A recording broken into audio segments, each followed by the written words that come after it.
راجی صاحب بہت شکریہ آپ کا، آپ نے اپنا قیمتی وقت دیا۔ سب سے پہلے تو ظاہری بات ہے عام طور پہ تو لوگوں کو یہ بجلی کا بل ایک ایسی چیز ہے، خوشی کسی کو بھی نہیں ہوتی، چاہے وہ امیر ہو غریب ہو، لیکن ایک چیز چلیں، ایک اچھی خبر آپ کی طرف سے آئی جو کہ میں نے فالو کر رہا تھا، آپ نے ٹویٹ بھی کیا کہ سم ہاؤ آپ نے نیپرا کے ساتھ کوئی بات چیت کر کے نوٹیفیکیشن ایشو کروا دیا کہ 25 کلو واٹ تک اگر کسی کا سولر سسٹم ہے تو اس کو لائسنس کی ضرورت نہیں ہے۔ یہ چلے ایک بہت اچھا ہو گیا، بٹ لوگوں کو تھوڑی ایک کنفیوژن یہ ہے کہ یہ NEPRA license what does it basically employ? Apply کرنا پڑے گا کہیں پہ جا کر وہ کنزیومر کو، یا یہ کوئی آٹومیٹک سسٹم ہوگا، کوئی گھر پہ چلان آ جائے گا، کیا ہوگا؟ نہیں سر، کوئی ایسی بات نہیں، یہ پہلے سے ریکوائرمنٹ تھی جو آج سے 3 4 5 سال پہلے ریکوائرمنٹ ختم کی گئی تھی 25 کلو واٹ سے نیچے والوں کے لیے۔ اس میں کنزیومرز کو کچھ نہیں کرنا پڑتا، اگر لائسنسنگ کی ریکوائرمنٹ ہوتی بھی صحیح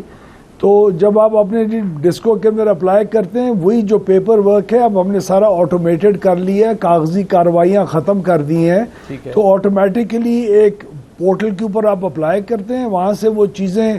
ہم لوگ اپنی ٹیکنیکل اپروولز دینے کے بعد وہ نیپرا کو چلی جاتی ہیں، نیپرا اس کو اپروو کر کے واپس دے دیتا ہے اور لائسنس آٹومیٹکلی ایشو ہو جاتا ہے۔ یہ 25 کلو واٹ سے اوپر والوں کے لیے ہے، تو آپ کو کوئی ایز اے کنزیومر نہ ہونا پڑتا، لیکن پھر بھی وہ لائسنسنگ کی ریکوائرمنٹ ابھی نیپرا نے کل نہیں ختم کی، انہوں نے فیس کی ریکوائرمنٹ ختم کر لی ہے، انہوں نے ایک اشتہار نکالا ہے، ان کی ایک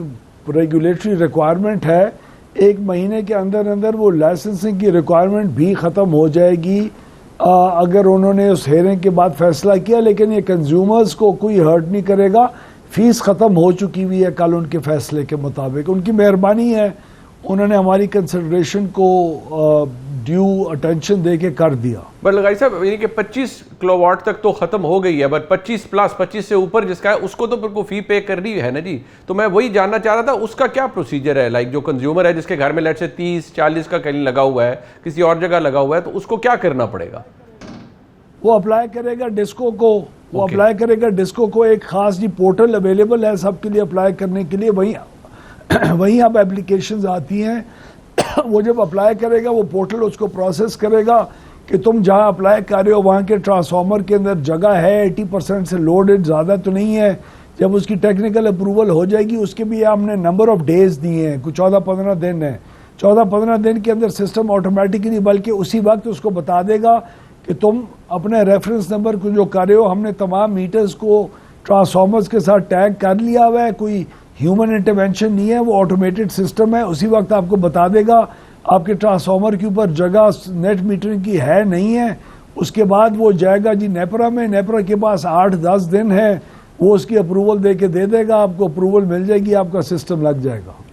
اچھا اب ذرا اس طرف آ جائے، جو ایک جینوئن کرٹیک جو اس وقت ہو رہی ہے وہ آبویسلی یہ جو لوڈ شیڈنگ شروع ہوئی اور ایک سلسلہ شروع ہوا، اس پہ جو ایک عام کرٹیسزم ہے وہ I would just quote it to you,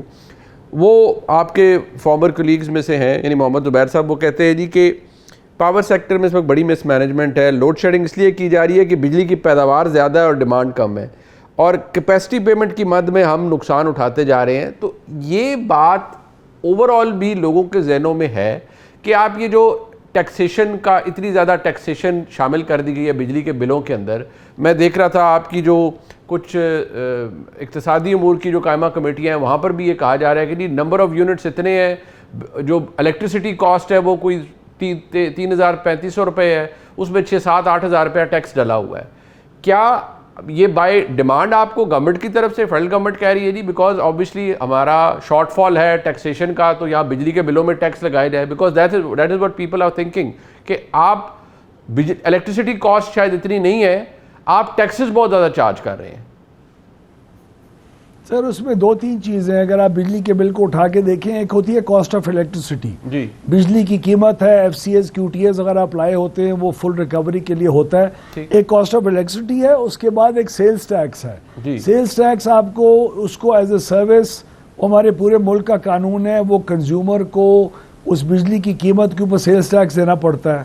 اس کے بعد جتنے بھی آپ کے جو پھر ایک DSS کا چارج ہے، وہ آپ کی سیکولر ڈیٹ کی جو فائنینسنگ کی کاسٹ ہے وہ ہے 3 روپے 28 پیسے۔ اس کے علاوہ جتنے بھی ٹیکسز ہیں وہ سب ایڈجسٹیبل ٹیکسز ہیں جو ایز ایڈوانسڈ انکم ٹیکس اور انکم ٹیکس کے طور کے اوپر جو آپ ایڈجسٹ کر سکتے ہیں جو لوگ ریٹرنز جمع کرتے ہیں، جو نہیں کرتے ان کو وہ ایڈیشنل کاسٹ پاڑی ہوتی ہے. تو بیسیکلی 18% کا ٹیکس ہے. اور دوسرا میں یہ آپ کو بتاؤں، بالکل ہماری بجلی ضرور مہنگی ہوگی، لیکن پچھلے 2 سال کے اندر ہم نے 285 ارب روپے کا کراس سبسڈی کا سارا بوجھ انڈسٹری سے ہٹا دیا ہے. 16 سے 18 روپے یونٹ بجلی انڈسٹری کی کم ہوئی ہے، اور جو کنزیومرز ہیں ان کی تقریباً مختلف سلیبز کے اندر مختلف ہے، لیکن منیمم تقریباً 15% اور میکسیمم تقریباً کوئی 85% پرائسز کے اندر ریڈکشن آئی ہے ہماری پچھلے 2 سال میں. ابھی بھی ہم نے وہ اچیو نہیں کیا جو ہم سمجھتے ہیں کہ بجلی کی قیمت اس حد تک نیچے آ جانی چاہیے، لیکن پچھلے 2 سال کے اندر بڑا کلیئر ٹرینڈ ہے. آپ کل کا بجلی کا بل اٹھائیں، 2 سال پہلے کا اٹھائیں اور آج کا اٹھائیں، تو آپ کو پر یونٹ کاسٹ کے اندر کلیئر کٹ ریڈکشن دکھائی دے گی. اور یہ ایک فیکٹ ہے. I would like to challenge کہ کوئی بل ایسا 2 سال پہلے کا لے آئیں اور اب کا لے آئیں جس کے اندر مختلف سلیبز کے اندر اگر کمی نہ آئی ہو تو میں اس کا ذمہ وار ہوں. لیکن کیپیسٹی پیمنٹس کا ایک اور ایشو ہے. آج آپ کے بل کا جو کاسٹ آف الیکٹریسٹی کا حصہ ہے، ایک تو کیپیسٹی پیمنٹس کا اوور آل ٹیکسز وغیرہ کے ساتھ کوئی تعلق ہی نہیں ہے، کاسٹ آف الیکٹریسٹی کے ساتھ جی تعلق ہے. کاسٹ آف الیکٹریسٹی کے اندر کیپیسٹی پیمنٹس جو ہیں وہ تقریباً 74% ہیں، اور وہ آپ کی انرجی کاسٹ سستی ہے پاکستان کی انٹرنیشنلی. ہماری تقریباً 9 یا 10 روپے کا یونٹ پڑتا ہے ہمیں جو بجلی پیدا کرنے کا خرچہ ہے. پلانٹس کی انویسٹمنٹ کا اور پلانٹس رکھنے کا خرچہ مختلف ہے. اب آپ کو میں پرسوں کی مثال دوں، ہماری پیک ریکوائرمنٹ جو گئی ہے وہ 20,000 میگا واٹ تک گئی ہے، لیکن ایوریج جو ڈیمانڈ تھی ہماری پورے دن 24 گھنٹے میں پرسوں کی وہ تقریباً 16,000 تھی. تو 4,000 میگا واٹ ایسے پلانٹ تھے جو سارا دن نہیں چلے، لیکن پیک کے آرز کے اندر صرف 2-3 گھنٹے کے لیے چلے، جو کہ لوڈ شیڈنگ نہ کرنے کے لیے بہت ضروری ہیں. لوڈ شیڈنگ کا جہاں تک تعلق ہے منیب بھائی، اگر آپ اجازت دیں 1 منٹ میں بتاؤں. میں نے پریس کانفرنس کے اندر بھی کچھ دن پہلے یہ ذکر کیا تھا. لوڈ شیڈنگ ہماری پچھلے دنوں میں 6-7 سال کے بعد اس پورے سسٹم میں 2 وجوہات کی وجہ سے ہوئی. گیس نہیں تھی نمبر 1، نمبر 2 ہماری ہائیڈل پاور کم ہوئی. جس دن ہائیڈل پاور کی اندر امپروومنٹ ہوئی، آپ کو یاد ہے 2-3 دنوں کے لیے 7-8 گھنٹے بجلی گئی تھی، اس کے بعد 2 گھنٹے سے زیادہ بجلی نہیں گئی لوڈ شیڈنگ کے اندر. کل کا پورا جو 24 گھنٹے گزرا ہے وہاں آدھے پونے گھنٹے سے زیادہ لوڈ شیڈنگ نہیں ہوئی. آج رات کو 2 بجے ہمارا گیس کا پورا جو کارگو ہے ایک LNG کا وہ آ رہا ہے. کل سے لوڈ شیڈنگ پاکستان کے اندر نہیں ہوگی. تو یہ بیسیکلی ایک وجوہات تھی جو وار کی وجہ سے امپیکٹ تھا. اور ہمارے صوبوں نے پانی نہیں مانگا، ہمارے ارسا کی ڈیمانڈ نہیں تھی، پانی ریلیز نہیں ہوا، ہائیڈل جو پاور تھی وہ کم تھی، وہ بھی نہ ہوتی